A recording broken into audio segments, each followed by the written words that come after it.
হাজবেন্ডের ডিউটির কারণে আজ সারাটা দিন সে ফিরতে পারবে না। ভাবছি রান্না বান্নার আর ঝামেলা করবো না, দুপুরবেলাটা আমি আর ছেলে ওই সিদ্ধ ভাত করে খেয়ে নেব। ছেলেকে বলি, বাবু সিদ্ধ ভাত রান্না করছি, তোমায় কি একটি অমলেট বানিয়ে দেবো?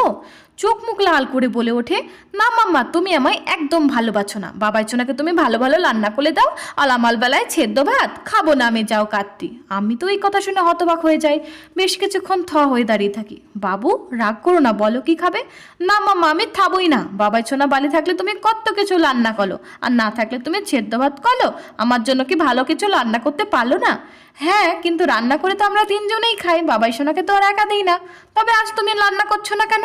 ভেবে দেখলাম ছেলে কিন্তু ঠিকই বলছে। হাজবেন্ড বাড়ি থাকলে ভালো রান্না করতে হবে, নইলে নয়। এমনটা করা কিন্তু আমাদের মেয়েদের উচিত নয়। ছেলেকে খুশি করার জন্য ফ্রিজ থেকে বেশ খানিকটা চিকেন বের করে ওর পছন্দের চিকেন কষা বানিয়ে ফেললাম। খেতে বসে ছেলেটা আজ ভীষণই খুশি। তবে কি আমি এতদিন ভুল করে এসেছি? আচ্ছা, তোমরাও কি এমনটাই করো?